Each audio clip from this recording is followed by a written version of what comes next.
All right, let's try that again. Well, hello, everybody, and welcome to the Peregrine Fund's 25th annual California Condor release from the top of Vermilion National Cliffs. We are so excited to have you join us today. Today is National Public Lands Day, which always coincides with our public release. Typically, our release is live in person at Vermilion Cliffs National Monument. But unfortunately, because of the situation with COVID, we're not able to do that this year. So we are doing our best to bring you the Condors live online. We hope that you enjoy our program today. Please keep in mind that this is our first ever attempt to do something like this live. So there may be a few glitches from here to there, but we will do our best to make sure you have an awesome experience and get to see these birds take their very first flights into the wild. I can't imagine anything more exciting, and I'm just thrilled to be here and be a part of it with you today. I do want to note our partners. The Arizona-Utah Recovery Effort is a cooperative program by federal, state, and private partners, including the Peregrine Fund, the Bureau of Land Management's Vermilion Cliffs National Monument, Arizona Game and Fish Department, the U.S. Fish and Wildlife Service, the Grand Canyon and Zion National Parks, the Utah Division of Wildlife Resources, and the Kaibab and Dixie National Forests, among many other supporting partners and volunteers who make this program happen. And we couldn't do any of it without this team, so we're super grateful for everybody who helps keep the condors flying throughout the year. I would also like to note that we have a t-shirt that we're currently in the midst of selling to commemorate today. And that t-shirt, the sales from it will go to help save the condors, to help with the Condor project in Arizona. So it's a great opportunity for you to support the program and get something that you can be proud to wear. I also want to thank Laura Whitelock, who is the artist that designed the graphics for the t-shirt. She's incredible. We're going to put the link to her Etsy page into our website here, into the chat box, so that you can see it. And if you'd like to see what she has to offer, it would be great to have you visit her page. She also has designed a 2020 California Condor release sticker that's available on her Etsy page, so you can check that out. The link is going to be in the chat box as well. And I would really like to take this time to thank our team who's putting this on behind the scenes today. I'm super grateful for Matthew Danahel, who has produced all of the videos for us today. I'm also incredibly grateful for Alicia Leacox, who is doing all of the chat for us today, as well as been a super huge help with the social media and advertising leading up to the event. I'm also wanting to thank Brett Sebring, who is part of our IT department here at the Peregrine Fund. He is the reason why we're able to have a live feed from the remote area of the release pen at Vermilion Cliffs National Monument. He also has been instrumental in making sure that this production goes off without a hitch, and we're super grateful for him. And then we have 3 interns that have been incredible throughout. Our Boise State interns, McKenna, Tabitha, and Greta. We couldn't have done any of this without you guys and your support, so thank you so much. Now, you're going to see some pretty cool things today, not least of which is the opportunity to see these birds take off into the wild. And so here's a little sneak peek of what the pen looks like. And the cool thing about it is that there is a little bit of a delay from this live feed to what you are actually seeing. So our team in the field, Chris and Tim, will be able to let us know when a condor is about to leave. They may all leave at the same time when the guys open the pen, or it may take them a while to straggle out and to gain the nerve to be able to open their wings and take off for the first time. but we are going to make sure that you don't miss a single flap. We will make sure of that. All right, so we also have some amazing videos to teach you all about the California Condor program from hatch to release. And we are thrilled to bring that to you because of the talents of Matt. And so we have plenty of content throughout the day. It'll last for a couple hours. We hope that you can join us for the whole time, but we definitely want you to at least see the condors take off. Okay, and without further ado, I would like to introduce the Peregrine Fund to you. And the Peregrine Fund is an organization that was founded in 1970 to save the peregrine falcon from extinction. And since then, we have gone on to save a lot of other species. But instead of me trying to share with you about that, let me share a little video with you that does a great job telling you more. The saving of the peregrine falcon was probably the most successful endangered species recovery program of the 20th century. Some people have said it's been the greatest conservation success story of all time. The recovery of the peregrine was really the first conservation effort working on a critically endangered species right on the brink of extinction. People thought it really couldn't be done. I think the falconers always believed it could be done if we just kept working at it. So they set about proving everybody wrong and demonstrating that indeed it's possible to bring a species back from the brink of extinction. And we set about the process of actually taking it off the endangered species list. So that was a huge, huge success, something we're very proud of. The Peregrine Fund is really the only global organization working literally around the world. We've been in existence for 50 years. We started obviously with the recovery of the peregrine falcon in North America, but we very quickly realized that there were needs all around the world to save species on the brink of extinction. In the 1980s, California condors had declined to only about 22 individuals left in the world. The wild population was declining so fast, it was scary. By 1987, the decision was made to capture the last wild condor, to keep the species alive. And today, there are more birds in the wild than in captivity. That is significant. The iconic California condor is back. Our Madagascar project is pretty incredible. The team in Madagascar have created 3 new protected areas to safeguard habitat, not only for the critically endangered Madagascar fish eagles, but species from the 24 raptor species of which 14 are endemic. We're really just a catalyst for helping the community solve this problem for themselves. Teaming up with a number of partners is very powerful, and a real example is the work that we're doing to save African vultures in the Masai Mara in Kenya. So we really need to be thinking about how we can conserve these vultures. So the Masai listen to the work that we do, they listen to the people that we have trained as well.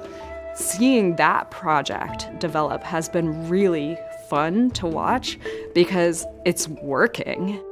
When the local community owns the process and owns solving the problem, the result is sustainable.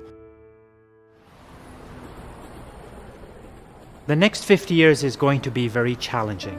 The world is changing rapidly, human populations are growing very fast. The issues that we started off with 50 years ago have changed, but the strategy, I think, remains more or less the same. Base your conservation decisions on sound, solid science, engage with people, and then work out solutions that work for everybody. I think the future for the Peregrine Fund is incredibly exciting. I'm so excited to be a part of it. I think that we as an organization are stronger than ever. If we can safeguard raptor populations, we safeguard this planet. We owe it not only to the raptors, but we owe it for the generations ahead on this very fragile planet of ours.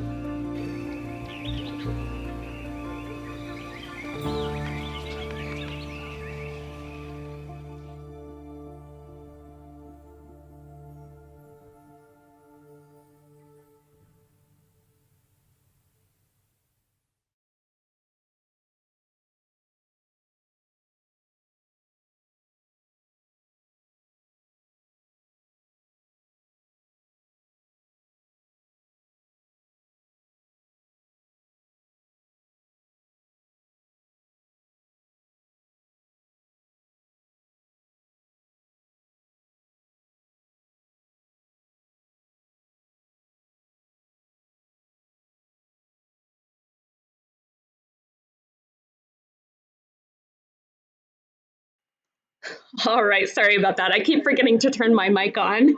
I hope you enjoyed that little video that showed a short introduction to who the Peregrine Fund is. We are very lucky, and I think I can speak for most of my coworkers to say that we feel very fortunate to get to work for an organization like the Peregrine Fund that has had such an impact over the years. All of us truly feel like we're standing on the shoulders of the giants that came before us in conservation, and it's an honor to get to do this. And I hope that you feel that as you see these condors take off today, because absolutely none of this would be possible without your support and the support of all of our members and volunteers around the world. We are so grateful for you and knowing that we have you backing us up in everything that we do. We also are super grateful for our partners at the Bureau of Land Management at Vermilion Cliffs National Monument. We wouldn't be able to do this release today without them. And I'm very pleased to be able to share with you a quick video about the Bureau of Land Management and how they're involved in this project. So here we go. Good morning. My name is Brandon Boschel. I am the Vermilion Cliffs National Monument Manager. And on behalf of the Bureau of Land Management, the Arizona Strip District, and the Vermilion Cliffs National Monument, I'd like to welcome you out to the 25th Annual California Condor release. I hope this finds each and every one of you safe and well. I would like to thank all involved in this very successful cooperative program. The Arizona-Utah Recovery Effort is a cooperative program with federal, state, and private partners, including the Peregrine Fund, the Bureau of Land Management's Vermilion Cliffs National Monument, Arizona Game and Fish Department, U.S. Fish and Wildlife Service, Grand Canyon and Zion National Parks, Utah Division of Wildlife Resources, and Kaibab and Dixie National Forests, among many other supporting groups and individuals. We appreciate each group and individual's time, effort, and resources committed to this incredible program. We are especially thankful for you, the public, for your great support and enthusiasm over the years for this amazing program. With that, welcome, and I hope you enjoy the 25th Annual California Condor release. Thank you.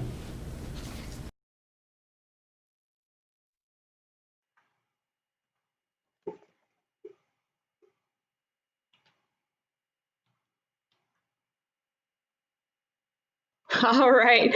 Well, I am super excited to be live on top of Vermilion Cliffs National Monument with Tim Huck and Chris Parrish, who are both Condor aficionados at the Peregrine Fund. These guys are the experts out in the field. And so, hi guys, how are you doing? Can you hear me? All right. Tim and Chris, can you hear me?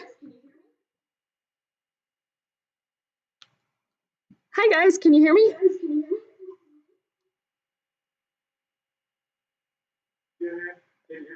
Yeah, we can hear you. That sounds great. How you guys doing up there? What's the weather like today?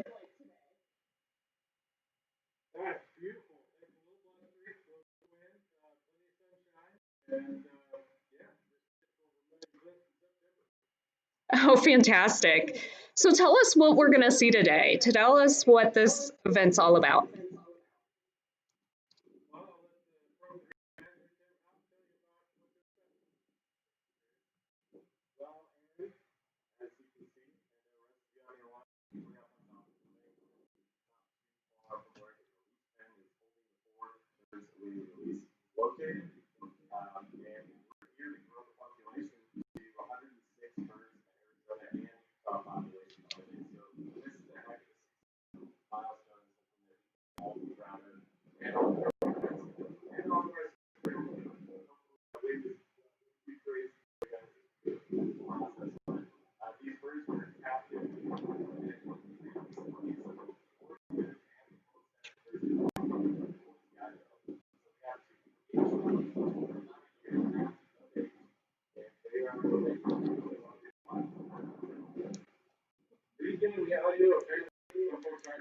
Yeah, I think if you guys could come maybe a little closer to the microphone, that might help.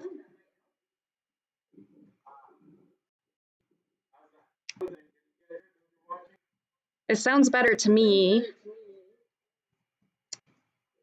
There's a little bit of a delay, so we might need a minute to hear back from people.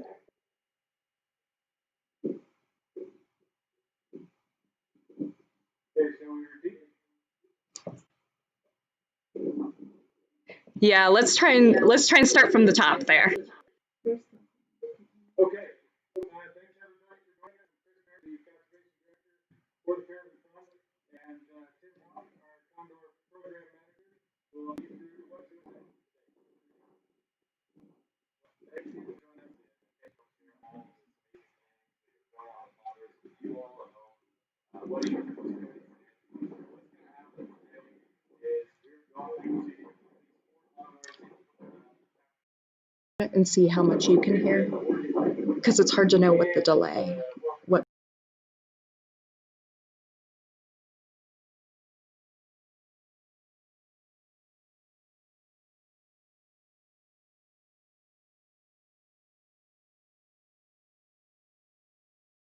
go out into the wild growth population of about 106 birds here in Arizona and beyond.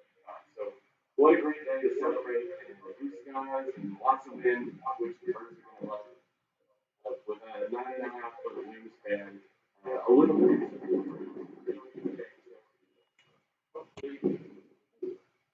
Sounds like you'll have to translate here, and it's so windy, I think our mic is not working. Yeah, I think you guys might be right. So what the guys are saying is that it's a beautiful day out there. It's a little bit windy, which you guys can hear, and so it's a little bit hard for them to be able to talk to us. But the good news is that the wind will help those condors be able to take off, which I think is going to be really great for flights today. So Chris is our director of conservation for all of our North America projects, including the California Condor project.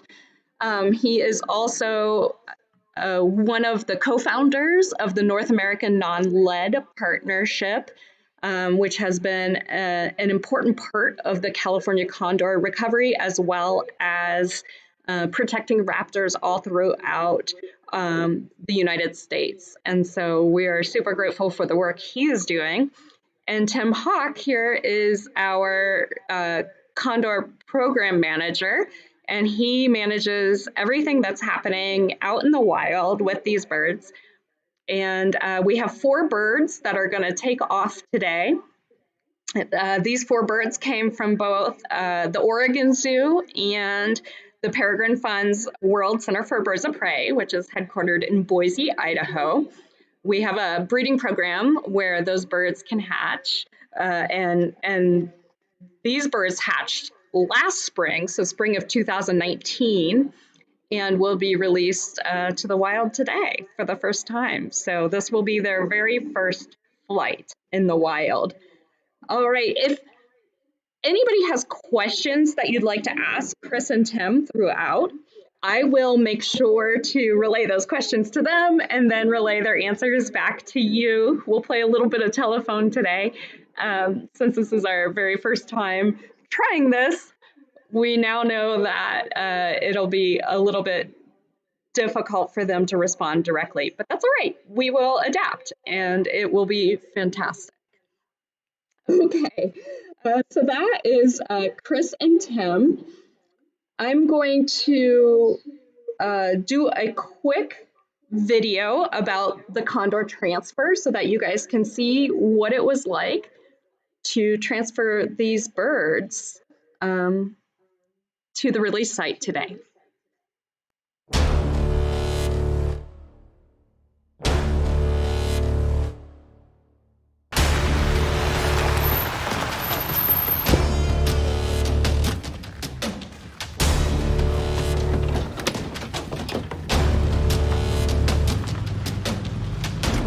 We just transferred birds between the Oregon Zoo and the Peregrine Fund's World Center for Birds of Prey. Look pretty much run a straight through shot. So these birds were trapped up this morning at their various breeding facilities and then transported here to a meeting spot. And we've got about 700 miles to get them down there in Arizona. It's a pretty big task, but it's pretty awesome to be a part of, and to think that these birds were in their respective places where they were hatched and reared. And by tomorrow morning, the birds slated for release in Arizona will be in our flight pen. They'll spend a little bit of time at the flight pen getting used to the area, incorporating with the other birds that are in the flight pen. And then just prior to release, we'll move them to our newly remodeled release pen. They'll spend a little time there getting to see the free-flying birds. And as soon as they get a little more used to it there, and we'll by then be prepared for our 20 lease.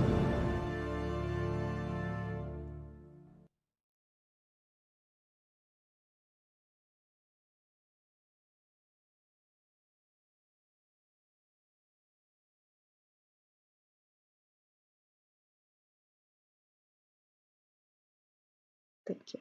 All right. Thank you, Alicia, for reminding me I have to keep turning my sound on. It's a little bit tough. If I don't turn it on, or if I leave it on, then we can't communicate between while the videos are playing. So thank you, Alicia, for that help. I am going to answer a couple questions, and maybe Chris and Tim can help me with the answer to one of these questions. We've got people asking, how many birds are flying around the release pen right now?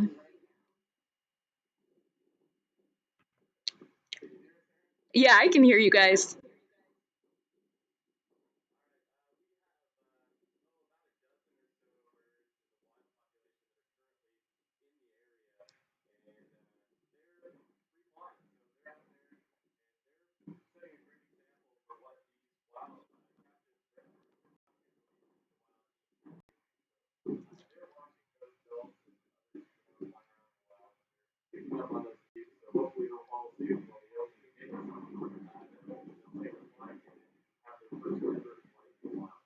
Awesome. Thank you, Tim.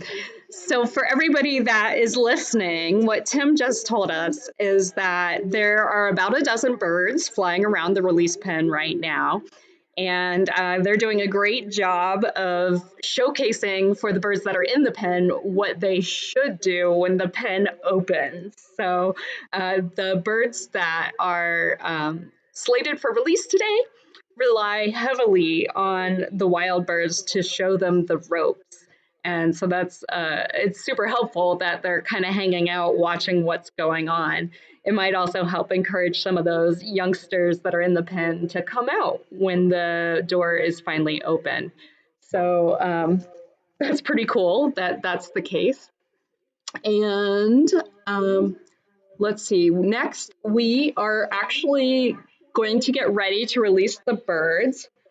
We are going to try really quick to be able to see if we can't have Chris and Tim actually phone in, because if they can, then we might be able to hear them better. So let me see what our options are here.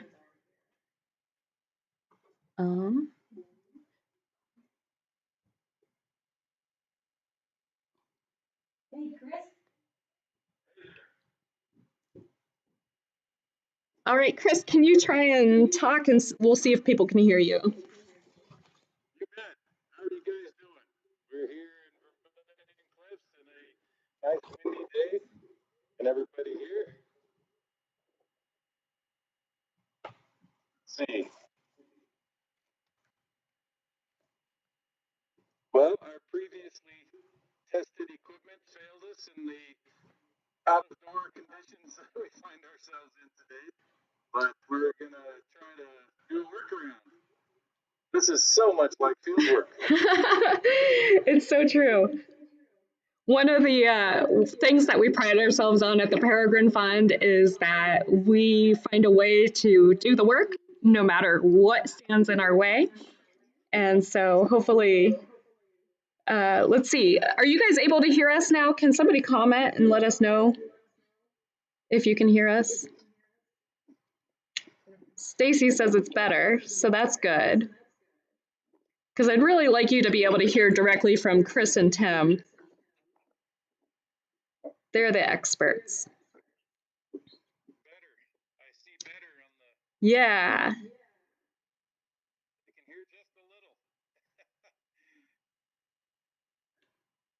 All right.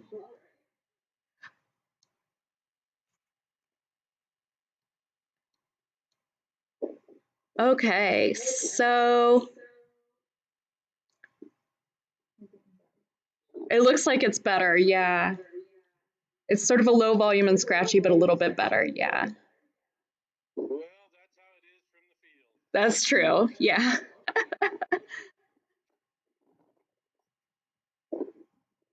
Okay.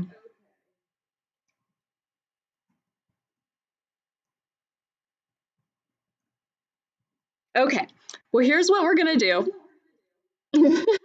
We are gonna go ahead and move on with the program. And the next part of the program is the most exciting part of the program. It's time to release some condors and see what happens. So, Chris, Tim, are you guys ready to open the door? Yeah, Aaron, I think we're about ready here. Not sure if everybody heard. We have 4 condors to release today.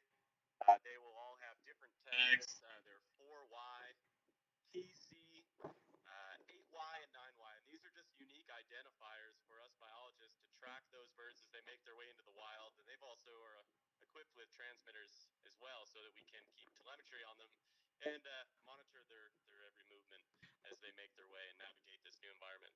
So we're going to communicate with the biologist down in the release pen blind, and we're going to get her going on a little countdown to open those doors so that those birds have access to leave on their own. And so this is what's called a soft release, where we're going to let those condors, those young condors, figure it out on their own, and we're not going to push them out of that cage.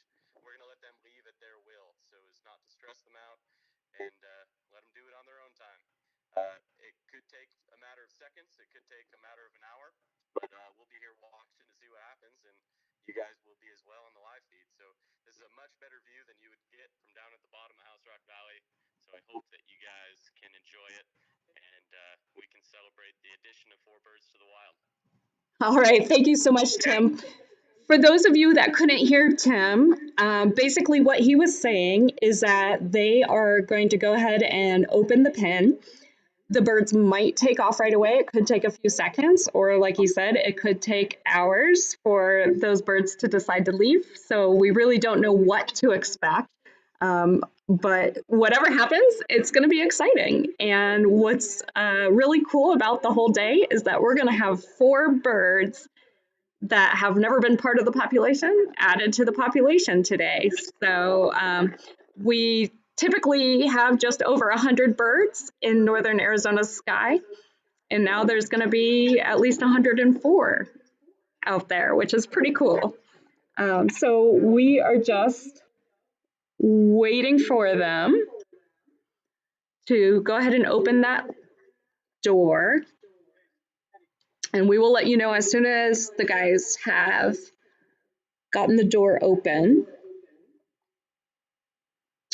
You can see all the birds are kind of sitting there right now towards the door, so hopefully that's a good sign. All right, Aaron. We are ready, Tim. Okay,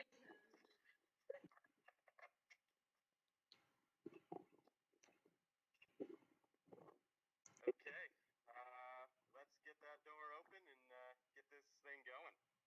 All right, so if you couldn't hear Tim, he said, let's get that door open and get this thing going. So here we go.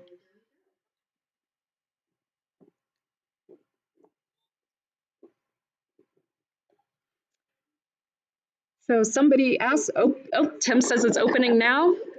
Somebody asked, how do the existing birds accept the new ones? And the good news is that the existing birds accept them pretty readily.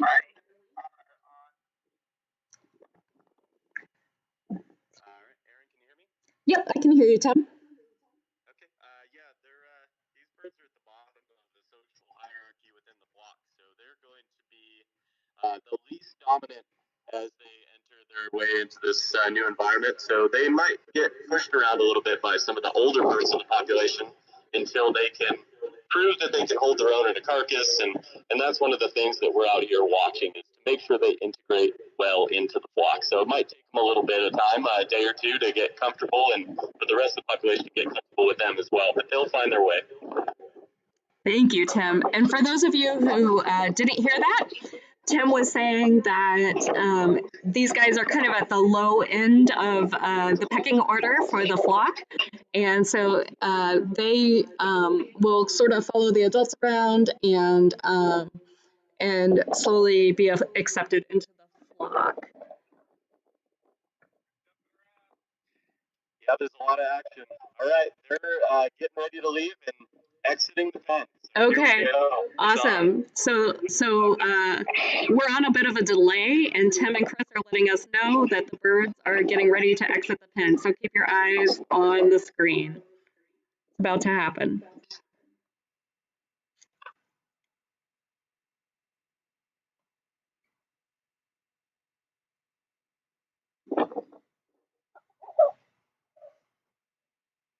So these young birds are just a year and a half old, making their way into the wild here.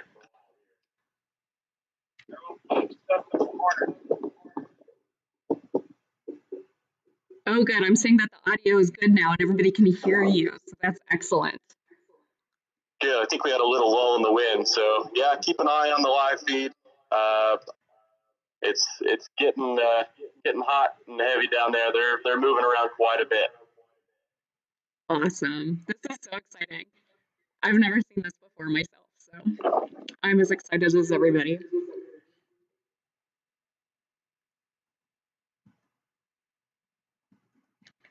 So somebody asked him, where's the door?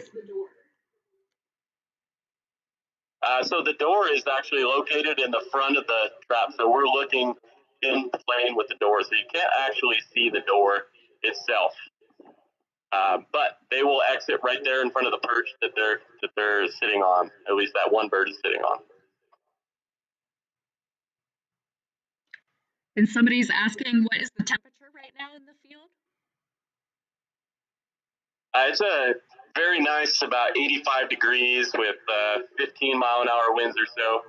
It's quite nice, but it's supposed to get a little bit warmer as the day goes on. So pretty good weather for thermals, which is what these birds use as the rocks warm and create air currents that rise up. The birds can use those. And we just got word that the second bird is getting ready to go. So keep your eyes open. Okay. I don't think we've seen one go yet. I think it's the delay on the camera. So you guys are seeing things happen ahead of us.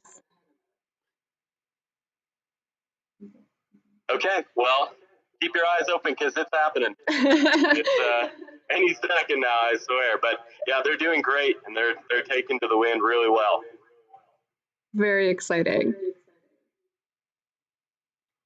So just so everybody knows, we are using a piece of equipment called a Live View Solo to stream this. And part of the reason we needed to use that equipment is because the cell phone signal for streaming is not, the bandwidth is not very high up at the release site. So we are using this piece of equipment to aggregate a couple of different cell phone signals into one to give you a solid stream.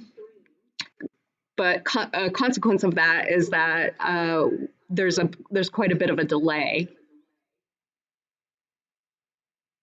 I see the birds hopping around. So Tim, can you tell us about these 4 birds? Who are they? Absolutely, yeah. We have 2 birds here that are from the Oregon Zoo, and those are 4Y. She's the only female in the group. The other 3 are males, and the other bird from Oregon Zoo is TC, and I'll tell you a little story about TC here in a minute, but the other two from the World Center for Birds of Prey are 8Y and 9Y, and those birds are males as well. But TC is actually named after our founder, Tom Cade, who passed away this past year. So that bird was actually hatched the day after he passed and was affectionately named Cade. So we thought it only fitting to put the tag on that bird that identified it as TC for Tom Cade. Oh my gosh, I had no idea. That's so awesome.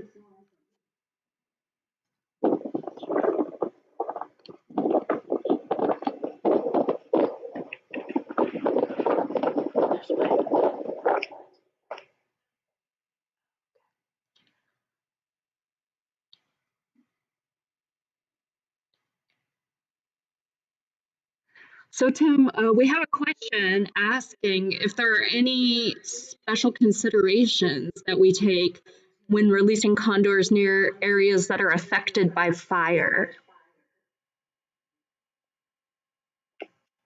Well, if we had a raging fire here, which we did this summer, right across from that release pen, not far from it, we had a 70,000 acre fire that threatened some of our birds, just as you've seen in California. But we got lucky, and they all survived that fire, including a nestling that was in a nest cave that was affected as well. But we would probably hold off on this release because the smoke would be very intense, and that wouldn't be a great condition to release birds in. So fortunately, right now here in Arizona, in this part of the state, we're sitting in a good spot to be able to release these birds. So if the conditions don't reflect what we would hope to see for releasing birds, we would definitely hold off. So fortunately for you guys today, everything cooperated and fell into place, and we were able to keep going with this release. Last bird down. Yeah. All right. Well, it sounds like the last bird just took off from the pen in real Arizona time. We had a question online about how long the delay is, and the answer is we actually don't know. It varies depending on the cell phone feeds that we're getting. And right now it seems like it's kind of a long delay because we haven't seen the birds take off at all yet here. But we know it's coming. So Tim, somebody asks, how long can these birds live?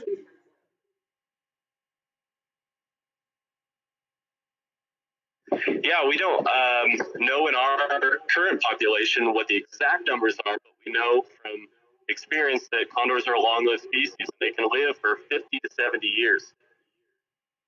And Tim, are the wild birds breeding and increasing the population? They sure are. Yeah, we're having really, really great success with wild breeding right now. We've currently got 4 wild nestlings in nest caves that are getting ready to fledge this fall. And over the course of the program, we've produced 44 young in the wild. That's really amazing.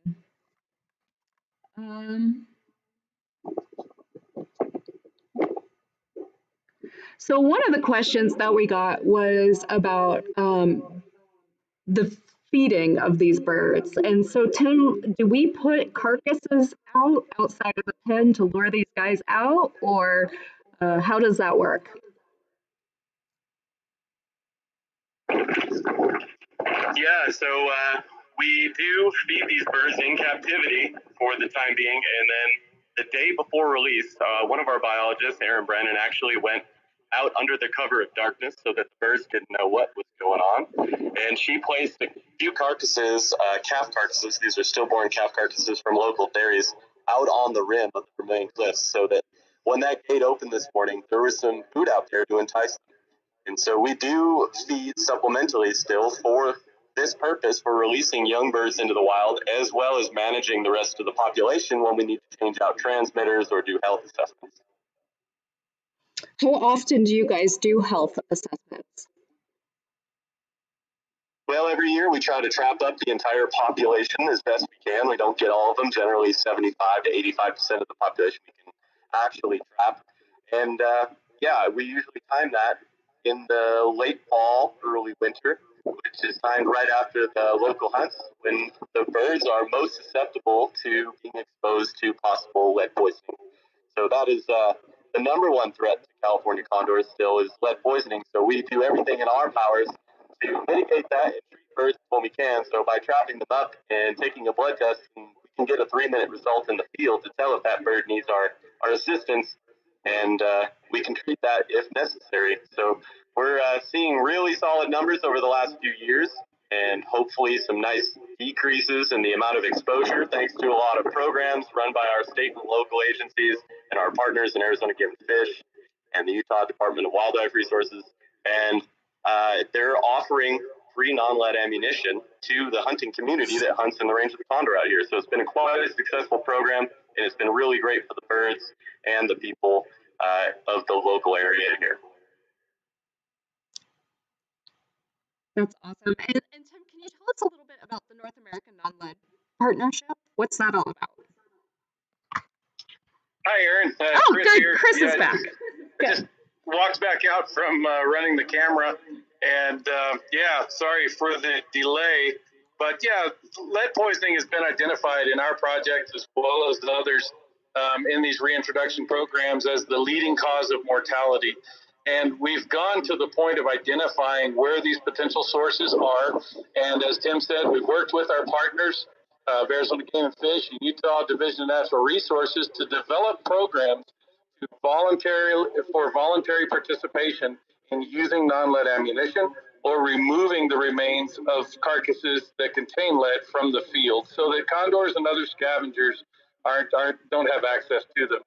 So the reason we created the North American Non-Lead Partnership was to expand and share this story because the condor is an indicator species in this regard. And by sharing that information with more people across the North American continent, we are encouraging voluntary transitions to using non-lead ammunition for the benefit of ecosystem health. And we're very encouraged by the responses thus far. And folks are calling us now and saying, how can we help? What can we do for our scavenging wildlife? And it's great to make that contribution to the greater conservation arena by sharing what we've learned with condors and applying it on a landscape scale. Thank you so much, Chris. I gotta tell you, the suspense is killing me. I can't wait for the video to finally catch up with what you guys have seen. It's so exciting. One of the questions that I just saw is people keep seeing shadows over the ground. Are those condors that we're seeing shadows of? Yeah, very, very good on the observations of those individuals. Absolutely. Condors are flying overhead and ravens are flying overhead. And as soon as this feed catches up, I will pan out on the camera so folks can get an idea of where this release pan is situated so they can see all of the above activity. But yeah, we do have free flying birds and ravens flying all over the place right now. So that's so cool. I wish I could be there with you guys. It sounds amazing. With that in mind, do these birds migrate? They don't have a true migration, but seasonally they do move. They'll go to where the food goes, and as people know that maybe monitor or watch the ungulates, the large ungulates on the landscape, whether it be domestic stock that are grazed here annually, they generally follow the trends of the native ungulates, and that's moving out into the pastures where there's a lot of new green up in the summer times, and then in the higher altitudes, and then retreating back to the lower altitudes. And so condors, being an obligate scavenger, they do just that. They follow those large ungulates. They generally feed on large carcasses of things like deer and elk and bison or cattle or sheep, things like that. That's their major food source. So you bet, they move, but not a true migration. Okay, thank you. I don't know if you remember this from back when you were watching the feed, or maybe you can see it. Oh, there goes the door. I think. Yep, there it goes. There went one. Oh my gosh. Okay. Okay. Excellent. Finally.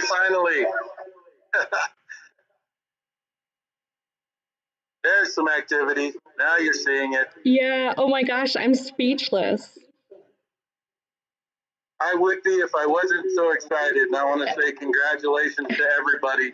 This opportunity to celebrate the California Condor and other endangered species, and more than anything, the conservation efforts that have been mounted to save them. This is a really special thing to be a part of, so we thank all of you. Oh, thank you so much, Chris. I mean, I don't know how you're not crying right now. I'm crying right now. This is amazing. Every year, I'm very touched by this process, and I feel like an old guy. I've been here for 24 years watching these releases, and it's equally emotional each time, and maybe even more so, but I think maybe I'm just getting soft. Well, it's understandable. Wow. So it looks like they're jostling around, the three of them. We know that they're about to go, though. I did see a question about how they get the lead. So I imagine everybody's attention is now glued to the monitor. But I will tell you that the types of ammunition we use, and I'm a hunter myself, so I speak from my own personal experience as well as our discoveries and our scientific endeavors. The traditional types of ammunition, it's been so dubbed, what we normally use, many of them contain lead. And for example, centerfire rifle bullets that we use for big game, they fragment upon impact, and they leave small fragments in some of the entrails that we leave behind in carcasses. And those entrails, of course, are consumed by scavengers. So that's one of the pathways for lead to become available to the scavenging community.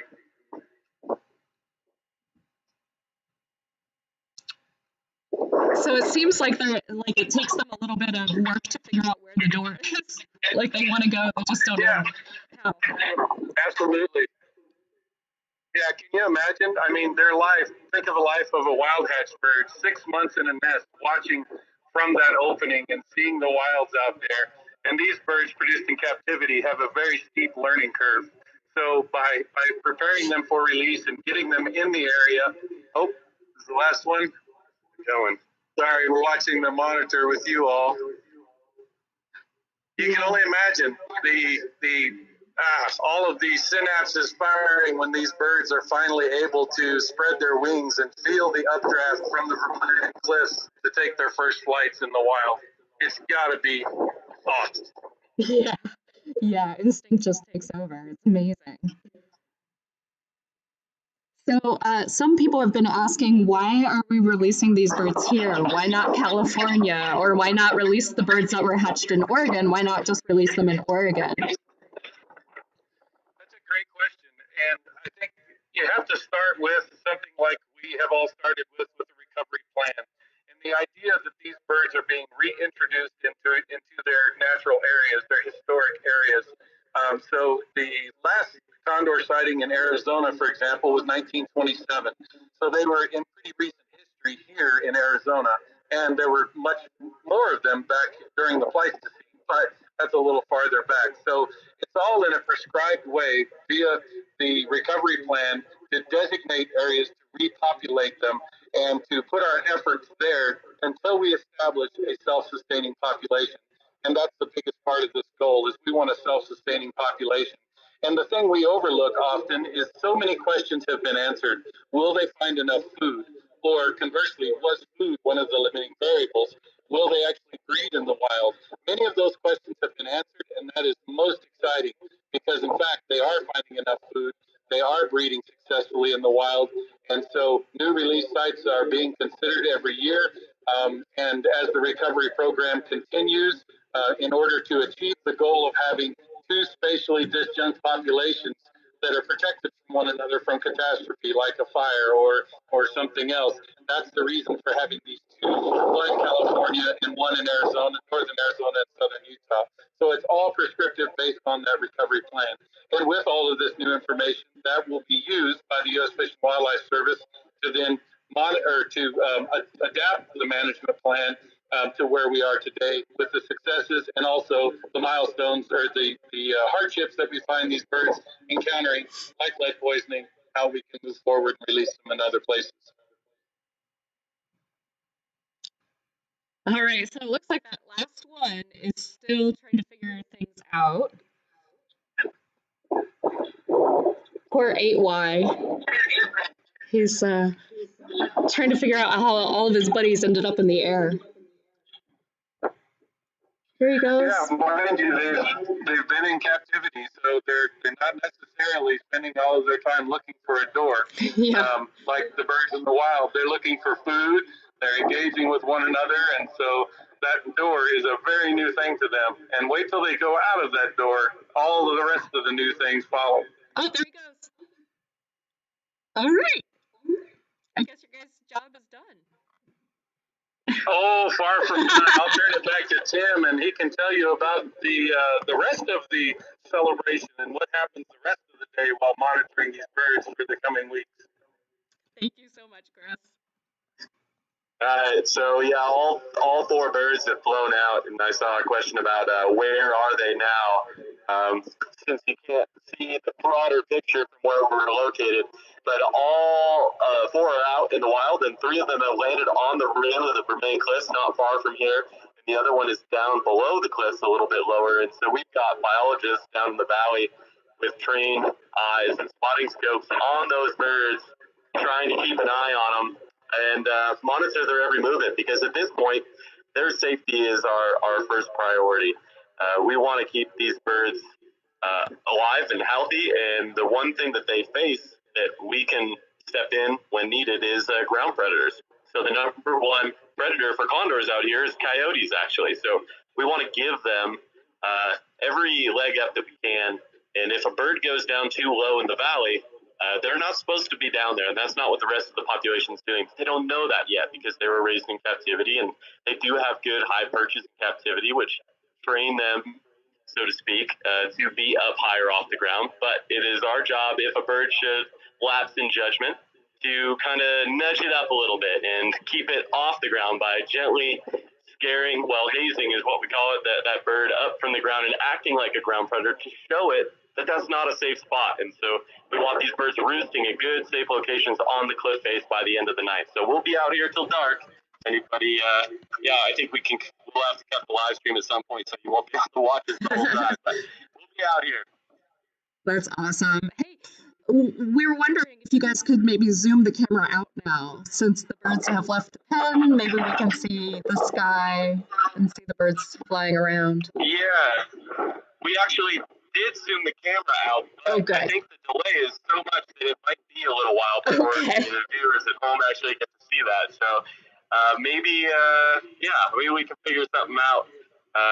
If we're putting in another video or something, maybe we can reset the feed and it'll catch up a little quicker. We'll try to figure something out to give you guys a broader view of what it looks like up here, because it's quite spectacular. Awesome, Tim. Yeah, I think what we should do is just hang tight with the feed the way it is and wait for the delay to pass so that it will zoom out. We have plenty of more content to share with everybody, some interviews with our team that actually does the breeding of the condors. So if you ever wondered how these guys get hatched, we would like to share that with you. Before I switch over to that video, though, I was wanting to remind everybody about the t-shirts that we have for sale, the fundraiser that we're doing. We create a California Condor release t-shirt every year. Typically, they're only on sale at the Vermilion Cliffs during the event. But since our event went virtual this year, we thought we'd give everybody the chance to buy a limited edition commemorative t-shirt to remember today by. Those are available online, and our chat team are going to put the link up into the chat for you guys. Oh, there it is. I just saw it pop up. We'd love to have you purchase a shirt, because all the funds that we raise from that t-shirt sale are going to go to help Tim and Chris and their entire team do the critically important work that they're doing at Vermilion Cliffs and throughout northern Arizona and southern Utah. all year long. So we really appreciate all of you who are buying those shirts, making donations, and sharing this with your friends to share the support. So I'm going to cut away from this for just a minute and share with you guys the interview that we have with our propagation team. So hang tight for just 1 second.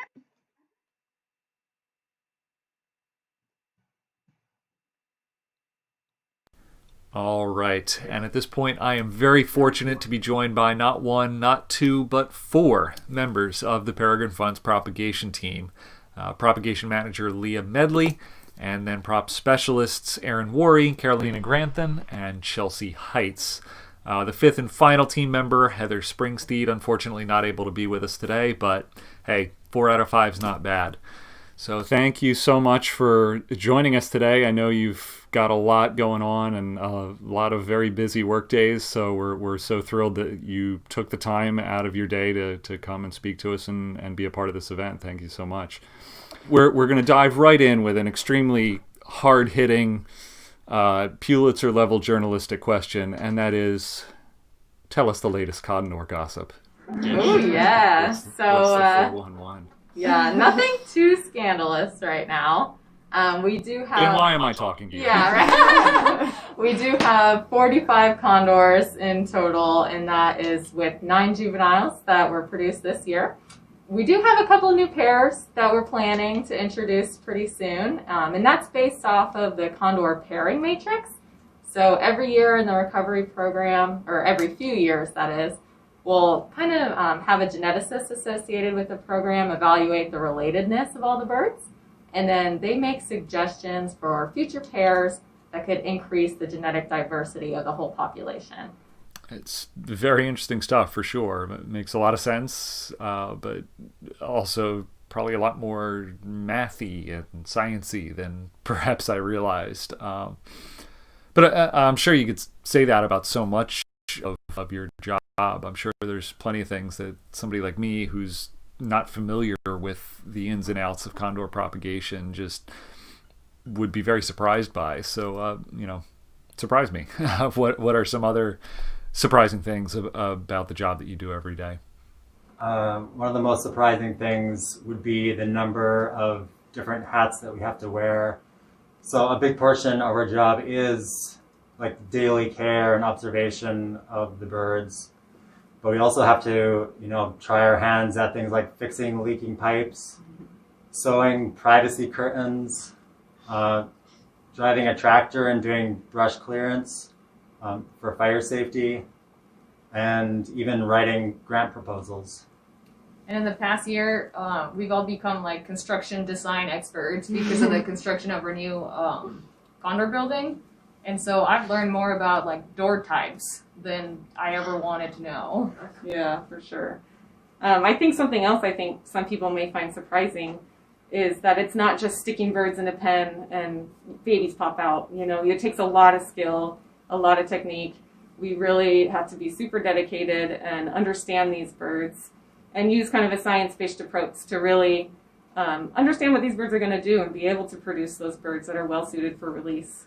Yeah, certainly. And you hit on an interesting point there, the science behind this operation. The way things are done now, I'm sure, is very different compared to how it was in the early 90s when the program was first getting off the ground, no pun intended.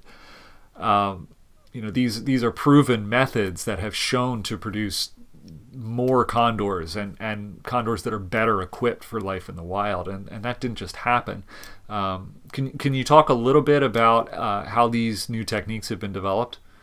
Yeah, so San Diego Zoo and LA Zoo were the first facilities to breed condors in captivity in the late 80s when they brought them into captivity for the first time. And so they developed a lot of the techniques, and then the Peregrine Fund joined the Condor breeding program in 1993. And from there, we all collaborated along with the Oregon Zoo, who joined later. And we've really all worked together closely to develop these techniques and figure out the best way to raise these birds so that they're well suited for release. because they are very intelligent birds, we are constantly learning. So we never say we know everything because they surprise us all the time. And one of the things that the Peregrine Fund has kind of discovered is that we can use actually single birds as foster parents. And this gives the young a chance to have that natural parent interaction so that they are raised with those better social skills as opposed to being raised by a puppet. So that's one thing that's been really exciting, and all the facilities do it now. And it's made for some really great birds for release into the wild. That's fascinating stuff. How do you end up with the single parents? Are those ones that were tried to pair up and didn't work, or where do those come from? Yeah, so most of them were breeders at one point, and they became so successful at it that they're just overrepresented. They have a ton of chicks out there, and their genetics are not currently needed, but they're so used to people, we are not going to release them at this point. Before we discovered do this, they would just they wouldn't really have a great job. So it's been really great to give them a job, and they're amazing at it. They get so excited, and they're so happy to have that parent-chick interaction again. So it's been really exciting to give them something to do and to have it be beneficial to everyone in the program. Yeah, I can imagine. It's not an easy task to find something that's an improvement for all parties, and so to hear that you've been in this case is really fantastic to hear. So switching gears a little bit, how do your jobs change throughout the year? I'm guessing that the things you're doing in January are things you're doing in July. Listening to that list that Aaron go, it certainly sounds like there's a lot that your small little team has to take. Yeah, so our year is dependent on what the birds are doing at that time. So come January, the birds are getting interested in breeding, and we're observing them on these monitors all the time, just looking for courtship behaviors.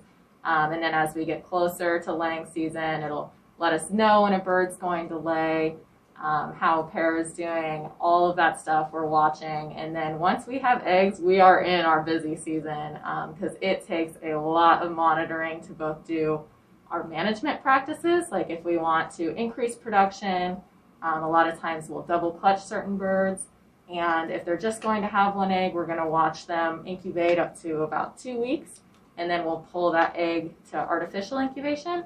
And once an egg is in artificial incubation, we just have to monitor those incubators all the time. So it's a very delicate process, and we see them through this very long incubation period. So they'll hatch around 57 days. So when they get to the start of that hatching process, we're going to watch it really closely, make sure if we need to intervene, we can do that. So we work pretty long days around that time of year. And then once we get that egg back in with the parents and they're about a month old, they're a little less delicate, and we can kind of shift focus and start to work on our cleaning duties and, like our projects and stuff like that we were talking about, brush clearance, and making sure that the juveniles from the last season are getting prepared for release. So yeah, definitely a shift in focus around the summer months. But yeah, just completely dependent on what those birds are doing. One follow-up question to that, I noticed you said if you want to increase the production, is there a time where you're not wanting to do that? Because, to my mind, more condors is better. But is that not always the case? Yeah, so like Leo was saying, sometimes birds can become overrepresented. And if you double clutch birds all the time, that's going to happen a lot quicker. But also, some birds are just better at it than other birds. It definitely takes a lot of energy to produce a second egg. And there's just a lot of variation between individuals. So we pretty much have in mind who's good at it, whose genetics are valuable, kind of weigh all those things. If it's not going to be successful, why do it? And you don't want to end up with the Condor version of the kid from Deliverance. So that makes sense. So out of that list, to me, it certainly sounds like there's a fun part of the year and a slightly less fun part of the year. What are your favorite portions of the job. I think my absolute favorite thing is watching the male see the eggs or the young for the first time. And so you have the female laying the egg, and then the male shows up to the nest box, and they just see this egg, and they're like, "Oh my god, I love it so much." And I have like this super cute story. One of our single parents, actually, Kuyama, he's such a good single parent. And a couple years ago, I got to put the dummy egg in his nest box, and he jumped in and he looked at this egg and he was like, "What is this?" And like was a little like, "What?" And then like rolled it a little bit, and then he was like sitting on it, and I love it. It's mine. I think it's just the cutest thing to see how excited they get. I think my favorite part of the job is the fact that we get to watch them grow up. I mean, we have these eggs when they're just a couple weeks old. We get to candle them, see them as the tiniest little embryos that are barely visible, and grow up into this 20-pound bird with a 9.5-foot wingspan. And all within the span of a year, they grow that big. And it's just amazing to see, and then to be able to have them go out to the field and really stretch their wings and take flight for the first time after seeing them from this tiny little egg. It's just super rewarding. That's definitely my favorite part of the job. I can imagine. Yeah, I'm honestly very jealous of that part of your job, to be honest. And I hate to follow that up by bringing the conversation down, but I do also want to ask about the flip side of the coin, about the challenges that you face in your position. I'm sure that working with an endangered species like you are, a bad day at work matters a whole heck of a lot more for you than it does for some other people. And so can you talk a little bit about that? What are some of the challenges that you face every day in your position, and how do you get through them? Like you said, it can be a really stressful job, and I think something that we all kind of struggle with is finding that work-life balance, because these birds are so important to us, and you know, a lot of them are in the same age group as we are. So they've lived long lives, they have unique behaviors and bird personalities, if you will. So it's an amazing responsibility that we have, but it's also a heavy responsibility. So as a group, we make sure to take care of each other, and when life gets stressful, we're there for each other. We can take a step back if we need to and kind of refocus. So for sure, finding life-work balance can be really difficult because we're so dedicated to this job. And we're able to actually see the condors on our phones from home. So we'll be in our beds at night just like looking at our phones and watching the birds. Like sometimes we just have to realize we need to take a step back and do help each other out and take some time off and find that work-life balance. Surf some Facebook instead. Yeah. So you mentioned briefly that the Peregrine Fund operation is just one of several California Condor propagation programs currently, one in Oregon, 2 more in California. What is it about the Peregrine Fund's propagation program that makes it unique? I think what makes us really unique is that we're working with such a critically endangered species. And one of the main things we do is we try to minimize disturbance as much as possible. And so a lot goes on, but it goes on kind of behind the scenes. And so we're switching their eggs and we're vaccinating their young. And we're doing all of this kind of while the birds are distracted or eating or on the ground.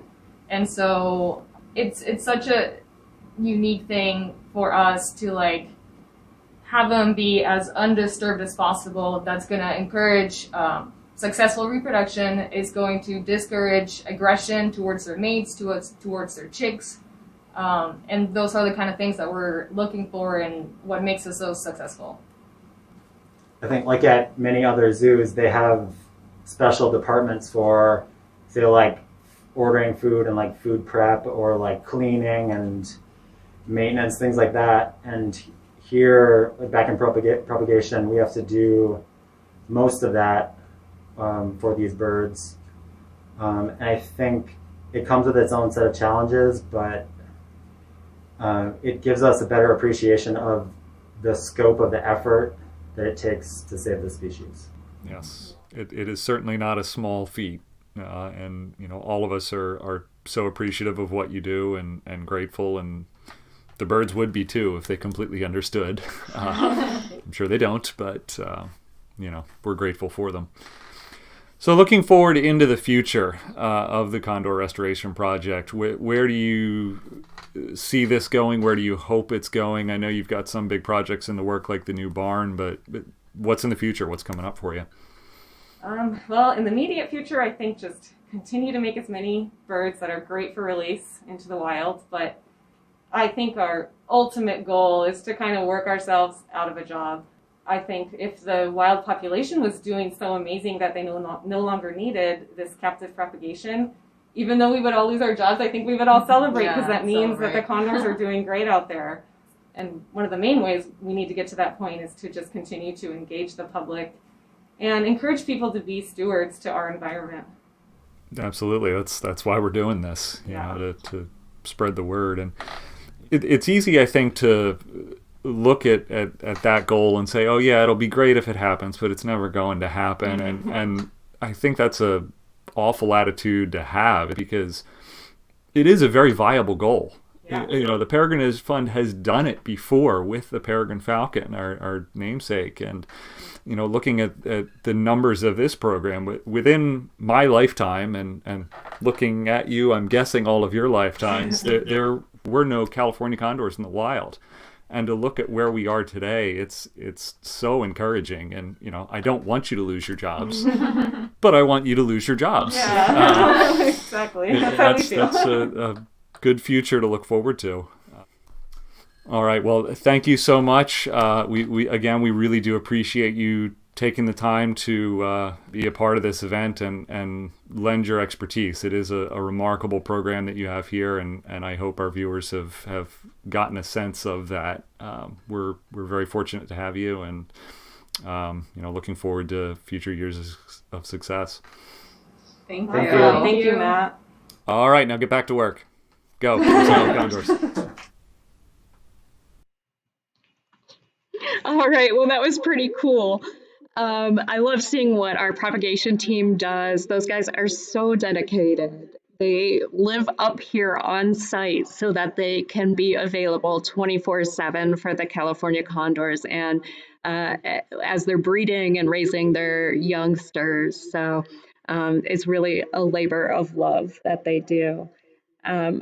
So I noticed that the camera has backed out a little bit. I see quite a few ravens soaring overhead, and I see one California condor perched on the cliff on the rocks down below. It looks like it might be an adult condor based on the color of its head. I don't know, for those of you who have been watching today, you might have noticed that the ones that were released from the pen all have dark heads. That's because they're still juveniles. As they age, they develop these beautiful pink heads that actually change colors when they get excited. When they're excited, they flush, and you get shades of red and purple in there. I think they're absolutely gorgeous birds. And I have a feeling that a lot of you do too, since you're sticking around to watch this. You guys are the hardcore true condor lovers that are out there. I don't know. Is Chris and Tim, are you guys still on the phone? Here. I'm still here. Yay. Hi, Chris. I thought you were still there. So we had some questions during the propagation section that I feel like you guys can answer even better than I can. Can you tell us a little bit about what the difference between a bird that's raised in human care versus a bird that's raised in the wild? Are those birds, is it harder for the birds that are raised in captivity to survive in the wild, or how do they do compared to the birds that are hatched in the wild? As far as survival goes, we're not seeing a huge difference. But like I said earlier, there's obviously a very steep learning curve for these birds that didn't spend the first 6 months of their life in a cave with, being tended to by their parents and being able to see all of that activity out there in front of them. So not necessarily on the survival end.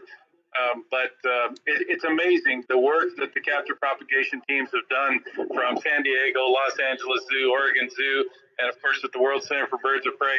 It's phenomenal the care that they take in producing birds that, as was said on the previous video, that are fit for release. That's been a learning curve for us as well, and hats off to them, because some of these birds take to the wing and incorporate into the free-flying flock in a matter of days, and for sure in a matter of weeks. So pretty amazing. Yeah, it is pretty incredible. We see one guy sitting out there on the rocks right now. He's looking pretty handsome. Yeah. So that's one of the things, Tim mentioned it earlier. We place food at the release site to make sure that if a bird does get into trouble, it can come back. And usually that trouble means that it's sick or something like that, and they know they can come back and get a meal. And more important for us from a management perspective is we can get our hands on those birds and trap and test them for lead, to do other health checks, and replace transmitters when necessary. So more than this being a feeding site, this is a management site whereby we use the tool of placing food out there to keep them interested so that we can continue to manage the population. So Chris, this is a question that just came through that's right up your alley. Somebody's asking, they say if we can't afford to donate, but we want to do something to help encourage more people to use non-lead ammunition, what's something we can do? I think the number one thing is to first educate themselves on the subject matter, because there's nothing worse than someone who's appalled that lead poisoning is affecting condors and goes on a tear out to attack the hunting community. The absolute best thing beyond educating themselves on it is to encourage people to engage with us at the North American Non-Lead Partnership. We have a website, nonleadpartnership.org, where people can come online and we can help guide them into how they can best help. And sometimes that's letting us go and engage our fellow hunters. Like we said before, I'm a lifelong hunter, and many of us at the Peregrine Fund are. And these are new data. This is new information that we're sharing with our fellow hunters, and we are seeing them respond in kind. And I like to remind everybody that what we're asking is a change of long-held traditions and a change of behavior. And whenever you're talking about changing human behavior, now you have your job cut out for you. So it's a long, slow process, and it has to be done just right. And we hope we're on the cutting edge of that, and we hope to continue to see the support like we've seen here, thanks to Arizona Game and Fish and the Arizona Hunters, and in Utah. We're over 80% voluntary participation. We just need to spread the word and continue to grow that kind of a program. Awesome. That's so great. So I know that it's not just you and Tim out there taking care of these condors. You guys have a whole team full of people. How many people are working on the Condor project in Arizona and Utah right now? Hey, Aaron, it's Tim again. I figured I'd chime in on this one. Excellent. It's under my purview, but yeah, we have a team that consists of 7 biologists outside of Chris and myself. So that is led by our assistant field manager, Josh Young. And then we have Aaron Brannon, who's been up here today in the blind, opening the gates for us to let those birds out. Angela Woodside, Tom Hudson, Jeff Graham. And then we have a couple of interns as well that work with us through AmeriCorps and Great Basin Institute. Right now, that is Kevin Myers and Silas George. So we do have a whole team here that makes this happen. And these are a dedicated group of individuals that have not only dedicated their lives to condors, but have volunteered to live in this incredibly remote environment of northern Arizona. So it's a different lifestyle. It's not for everybody, but the people that are here do it because they're passionate about what they do and they love condors. I think that's pretty amazing that people have given up maybe personal comforts, being close to family and friends, so that they can make a difference in this world and help to save a species that is of value, such value that it's hard to measure. And so it's pretty neat that we have such a dedicated team, and I'm super proud to be able to call them my coworkers. Pretty special. Thank you, and so are we. And we're very fortunate, and I always feel fortunate that we can go home at the end of the day and feel so good about what we accomplished in our goals towards recovery. Yeah, absolutely. Well, this is the perfect segue because I would like to show a video made by your field team. So I'm going to go ahead and do that right now.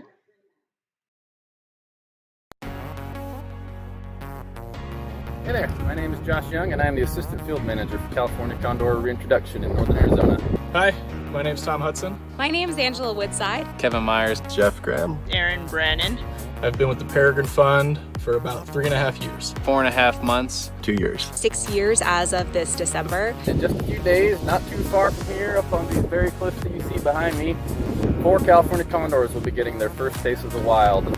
If you're watching this video, you know that this release this year looks a little different, but I'm really looking forward to how many more Condor fans, new and old, this virtual program will reach.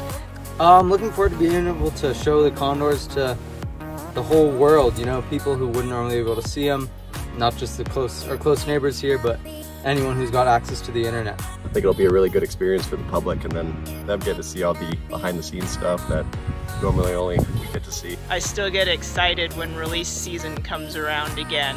Being my first release, one of the things I'm looking forward to is watching those curious birds taking their first open air flight in the wild.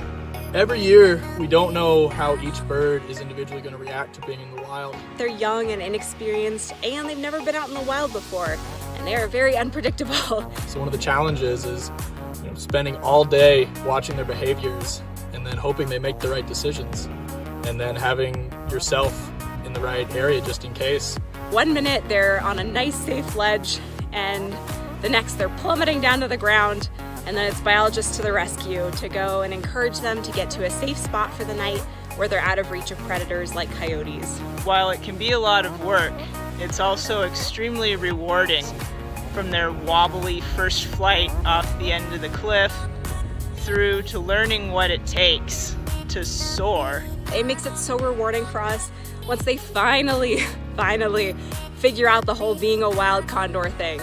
It makes me so proud. What it means to release a condor in the wild is huge. Humans taking responsibility for the effect we have on our environments is massive. And being able to be a part of that is an honor and a privilege. And I'm very grateful for this opportunity and really looking forward to seeing these healthy birds released. Hope you guys enjoy watching the condors get released. Welcome to the wild, class of 2020.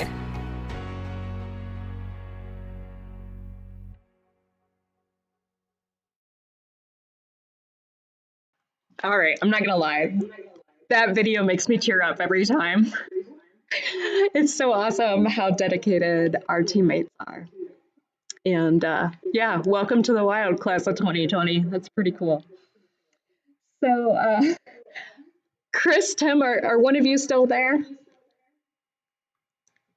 Still here, not going anywhere. Fantastic, Tim.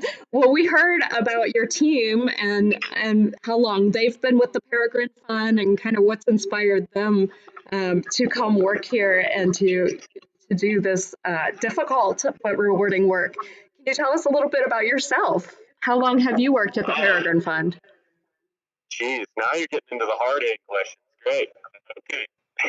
Well, I've been with the Peregrine Fund for 8+ years now. Started here as a field technician and worked my way up through the ranks to become the program manager. And a lot of it has just been being in the right place at the right time and embracing my love of ornithology and birds and eventually condors.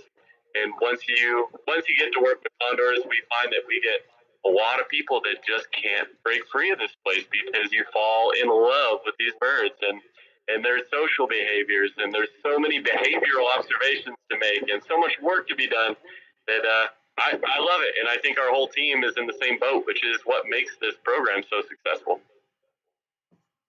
Yeah, I think you're absolutely right. It's pretty incredible. So Tim, I know that these birds are flying all over northern Arizona and southern Utah, and they actually can travel long distances. Do people stand any chance of seeing them if they come on vacation to these areas? Oh yeah, for sure. having a population of over 100 birds definitely increases your chances over the last decade or two. And one of the most obvious places to see them is the Navajo Bridge, which is where the Colorado River passes through Marble Canyon. So that's not too far from our field housing here in northern Arizona, and it's quite regularly you can see 10, 15 condors there perched below the bridge or on the walls of the canyon, and that's the most obvious place to see them up close. You can also see them at the condor viewing area where we're sitting today, but you will be down about a mile away at a little viewing area down in the valley. So it's a little harder to get a good view of them from there, but you're pretty much guaranteed to see them. That's so cool. I need to make a trip out there. I've not yet seen a California condor in the wild, and it's killing me. I need to see these guys. Well, if you were here right now, we could look up and you would see a good dozen condors flying right over us right now. So they've finally all congregated in the sky together and are flying around just a little bit over our heads. That's fantastic. Are the 4 birds that you released today among that group? They're not, so they've kind of taken that first flight and settled in on the cliff face, and they're trying to get their bearings. So at some point today, they might get up the gumption to go and take another flight. But oftentimes, they're quite content after the shock of that first flight into the wild to take a little rest. So they're not part of this group. I guess that's not surprising. I mean, I'm terrified of heights. Them leaping off that cliff, that takes some guts. So that's pretty impressive. So, Tim, I know that you have some volunteers that help you. They have dedicated entire summers or entire seasons to come out and help educate people and monitor nests. And that's pretty incredible. I know that it requires a significant amount of dedication from them to be able to help you in the way that you need. Do you want to give a shout out to your volunteers? Sure, yeah, there's quite a few. It takes a village to make something like this happen, and we couldn't do it without some of those folks. And Alan and Michelle Clampett are 2 very key players in that. They help us out with everything from bird monitoring to building facilities around here. Chris and Sammy Klein actually helped design that sticker for the release day. Emily Davenport is out here today with her husband watching the birds from down below. And we have a couple former crew members, Maria Dominguez, Annika Enlow, and Marley Monahan, who are also down out of the kindness of their heart, taking their own personal time to come help us watch these new releases, because they know how important it is and how cool it is to see this in person. So it may not have been open to the public this year, but we did need our volunteers to make this happen. That's so awesome. I know that volunteers are a big part of what makes the Peregrine Fund work, and we are super grateful for those volunteers that are helping you guys out in California. Back here at the World Center for Birds of Prey at our visitor center, we have a team of over 100, about 150 volunteers that help us on a regular basis, and we just wouldn't be able to do any of the work that we're doing without them. And so I always like to thank all the volunteers that have helped the Peregrine Fund, not just now, but over the years. Over the last 50 years, we've been very fortunate to engage with a lot of different people. Volunteers are just some of them. So I am looking at our t-shirt sale here. We have, believe it or not, we have sold 349 t-shirts as of right now, which blows me away. I never imagined that we would sell that many t-shirts today, and it's super exciting. And I hope that all of you who are purchasing the t-shirts take it to heart that you are now part of the Peregrine Fund. You are part of our crew that is out there sharing the important work that we are doing in the field and inspiring other people to care about raptors and to care about wild places that depend on our desire to ensure that they survive for years to come. And so we are super grateful to have you as part of our team. Now, I do want to share a quick video with you about the World Center for Birds of Prey. we have a video, an interview with our director of the World Center for Birds of Prey, Tate Mason. He is an incredible educator, and he helps to ensure that the thousands of people, up to 50,000 people a year, visit the World Center for Birds of Prey here in Boise, Idaho. And he ensures that all of them walk away understanding a little bit more about California condors and what we're doing to help protect them in the wild. So hang tight, and I'm going to get that video started here right now.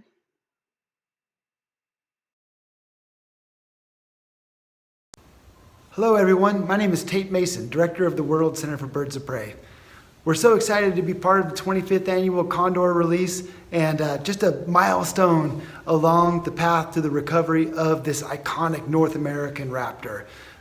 We're so proud to be part of this day, and I wanted to let you know a little bit about what we do at the World Center for Birds of Prey on behalf of the recovery of the condor. We consider the World Center for Birds of Prey the best place to see conservation in action, because when people come here, they are visiting a working conservation organization. And when students visit us in this, also get that feeling of joining alongside scientists as we try to solve profound environmental problems in America.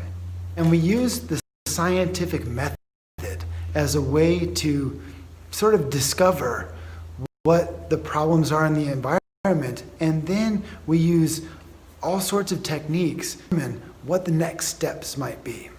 So with the California condor, people might guess all sorts of reasons that the condor might be in decline. Maybe there's no food. Maybe because of global climate change, all the condors are fired because it gets so hot. All these things are hypotheses true, but when we go out and we watch the birds and we collect data, and data does not support those hypotheses, but the data does support the lead hypothesis, the fact that the condors are eating lead out of animals that have been shot, and the lead is killing them. Well, then students are making that discovery for themselves using data that Peregrine Fund biologists have collected in the field. This is where people from all walks of life come nose to beak with the condor to hear the story about how this species was and is on the pathway to recovery. We've brought over 1 million visitors up close and personal to the story of the condor through the heart of doing the science to understand exactly what the problem was, and then the consensus building in the community. We really can secure a healthier planet for both raptors and people. On behalf of all of us here in Boise, Idaho at the World Center for, and all the members of the Peregrine Fund that are tuning in from around the world, thanks so much for the enormous efforts of the field crew, the propagation team, of the production team today that's bringing this virtual condor release to everybody's living room. Such a sense of community that I feel to be a part of this effort. Thanks so much for tuning in, and I'm going to send it back.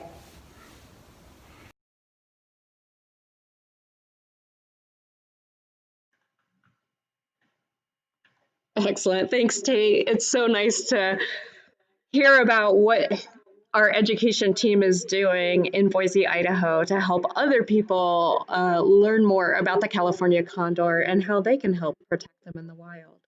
Oh, it looks like our condor on the cliff just took off. So now we're just looking at an empty cliff, but hopefully they'll fly back through soon. We keep seeing other birds. Those are ravens that are soaring around. So they like to use the same winds and thermals to soar that the condors do. When you have great big wings like a condor, it helps to have good wind and heat thermals coming up off the rocks. Okay, well, I'm looking to see if we have any other questions right now. It looks like, well, we have a few people commenting that they hope we do this again after we're even able to go back to having live condor releases, in-person condor releases. And the answer to that is we certainly want to. This has been kind of a test for us this year. It seems like everybody's enjoying it, and I appreciate everybody's patience as we had a few technical difficulties at the beginning. But here it looks like everybody's having a really good time. So I think Tim and Chris and our team here have committed to trying to do this year after year, do something online so that you can see the condors take off every year, even if you can't make it to Arizona to see them in person. We definitely want to give you the opportunity to do this again. And we do have one more video that I'd like to share with you. It's a pretty awesome video, an interview with our president and CEO, Dr. Rick Watson. Rick has been with the Peregrine Fund for over 30 years and has some pretty amazing stories to tell about this organization and saving species around the world. So I'm going to go ahead and cue up that video, and then we'll be back. All right, thank you so much, Aaron. So as we're getting ready to wrap up today's event, we do have one more guest that will be joining us, and it's a big one. This is Dr. Rick Watson, the president and CEO of the Peregrine Fund, and my boss, so I'll try to not say anything stupid. Dr. Watson, thank you so much for joining us today and being a part of this event. Thanks, Matt. Great to see you, and it's a pleasure to be here to speak with you all. Looking at the event today, it is definitely struck me, and I hope it has gotten across to all of our viewers as well, just the level of success that this Condor project has had. So I'd like to ask you, to what do you think we owe the success of the Condor project, all the success that we've seen? Well, there's quite a number of different reasons it's been so successful. The biggest one is making sure that everything that we do is based on good science. So, we have a whole research program supporting and backing up this entire recovery plan. So sound science is essential for making good decisions, conservation decisions, and adapting to new information as it comes in. I think the other things are, it's tough work. It takes a great deal of tenacity. It takes teamwork to make it all work.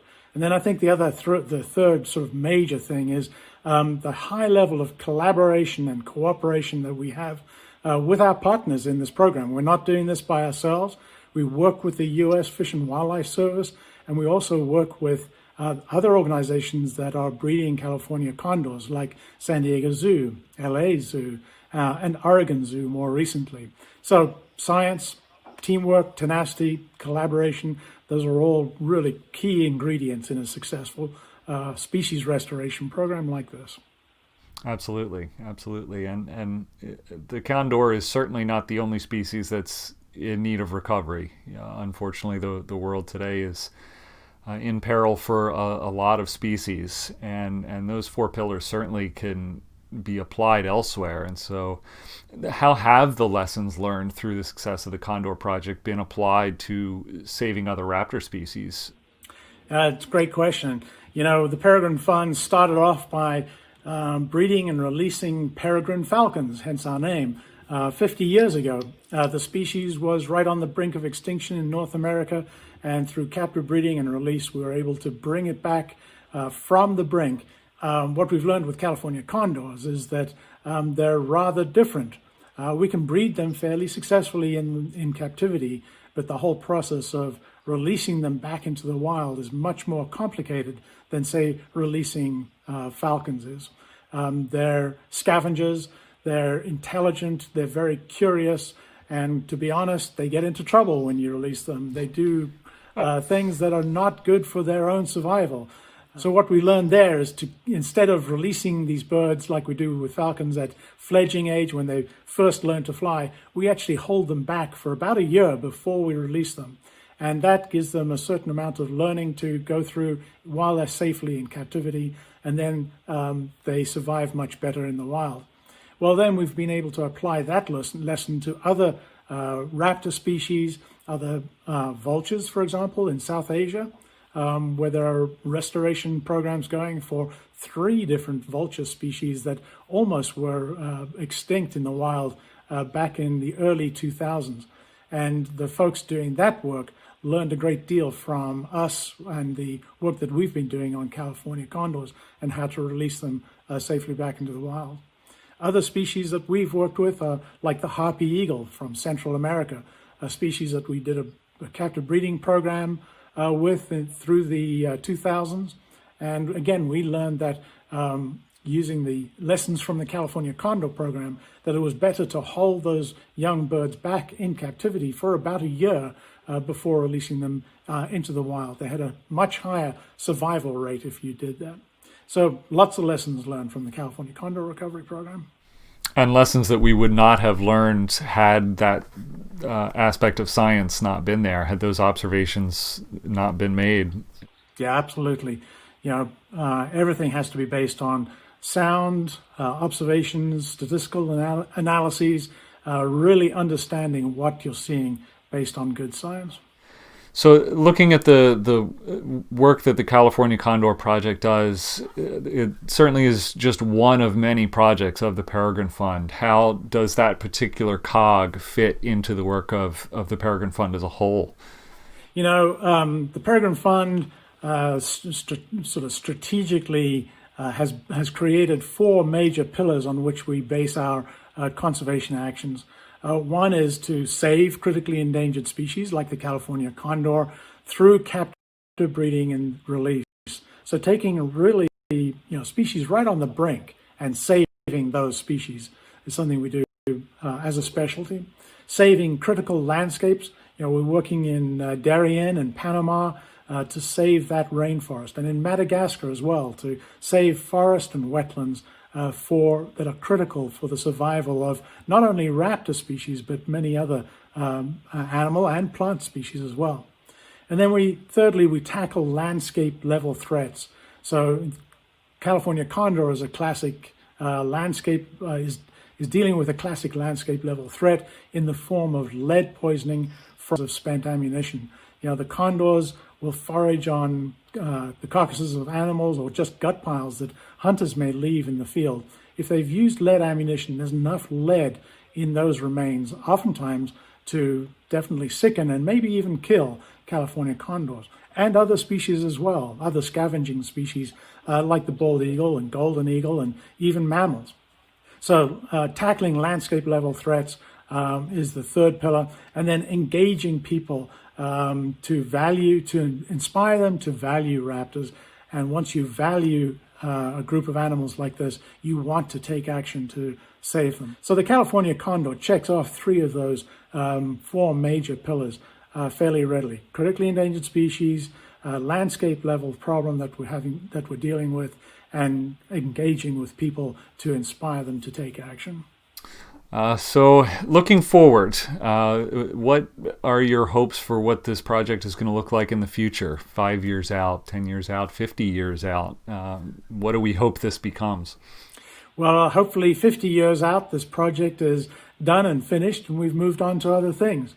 In fact, conservation is an interesting business in the sense that we work hard to put ourselves out of business. We really want species to recover fully and to go off on their own and not require any more management in the wild to maintain the species. So that's our ultimate goal with the California condor.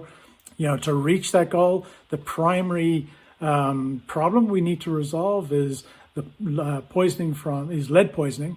And we're doing that through what we call the North American Non-Lead Partnership. This is a nationwide effort to engage with hunters and other sportsmen and women who use ammunition in the wild. So many hunters now are switching to non-lead ammunition as being the right conservation choice to make. And that's really our goal, is to eliminate lead poisoning as a risk to California condors. Once we've achieved that, I think California condors will recover very quickly and do very well in the wild without further management. It is amazing how wild species they want to live, and as long as we give them that chance, they'll do their thing. We just need to make sure they have what they need to succeed. That's exactly right. Species in the wild are really very resilient until humans do something that causes higher levels of mortality.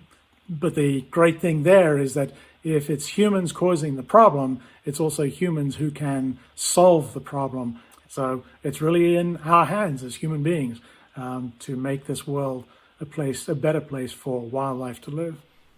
And it's a thing that we can and are doing. Exactly. Looking at the success of the Condor, we can do this. We can. We're doing it right now. Well, Dr. Watson, thank you so much for taking the time out of your day to speak with us. It's been a pleasure and great to have you here. Thank you so much, Matt. It's fun to be here and talk about the Peregrine Fund and all the great work that my colleagues out in the field do every day. Thanks, Matt. Absolutely. Take care, and we'll do it again next year. Sounds good. Thanks. All right. Thanks so much, Matt. And thanks everybody for joining us today. Tim, I just have a question for you as we wrap up. Well, first of all, I want to say that's been some impressive video work you guys have been doing with the Condors. I'm gonna go to the live feed because we've been able to see some condors up close. I've been really impressed with that. But then again, I guess Chris Parrish does have an Emmy for his film work, doesn't he? He sure does. He did a real nice job up there capturing those birds, so hopefully folks got to see that. Yeah, I couldn't believe how clear the images were. It's pretty impressive. So Tim, what's next? Well, we are going to spend about the next 2 to 3 weeks monitoring these birds' behaviors and making sure that they adjust well into their new environment. And then after that, we're going to get ready to do it all over again and release some more birds into the wild. We have a total of 10 birds to release from captive breeding facilities in this next year, and you just saw the first 4, so we have 6 more to go. That's awesome. Well, I hope you guys have a great season. I hope all the birds do as well as they're doing right now. I'm sure they will under the watchful eye of you and your team. And I can't thank you guys enough for giving us this opportunity today to do this live event and give not only all of our viewers the chance to see these condors released, but me too. I feel really lucky to get to be a part of this. And the work you're doing is inspiring for all of us. Yeah, thank you, Erin. It's such a pleasure to get to share our work with everybody that tuned in, and hopefully the folks that can rewatch it later in the future. So we appreciate it, and I know Chris does as well. Yeah, thank you guys. It was great to share this with you.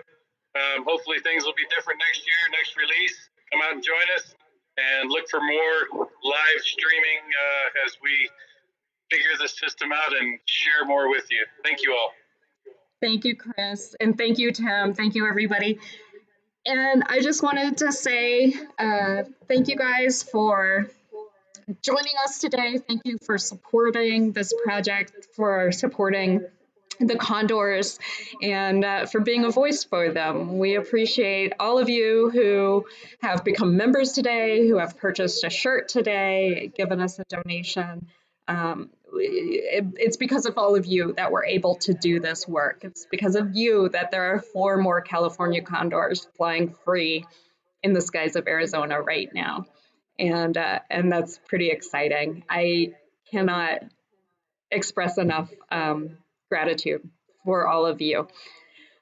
This is it for this year. We will be back next year. We will make sure that we have an online virtual component for next year's release. Hopefully, we'll also have an in-person component for the release. We would love to see some of your faces in person too. Thank you guys so much. Make sure that you are following us. We have a way for you to sign up to get our e-newsletters that come out every other week. They give you information about all of our projects around the world, all of the most up-to-date information about everything going on. Alicia's going to put that link for how to sign up for that into our chat box right now. So if you would like to stay connected, we'd love to have you. We'd love to be able to continue talking to you and continue this conversation about conservation of birds of prey around the world. Thank you again, and I hope to see you again next year.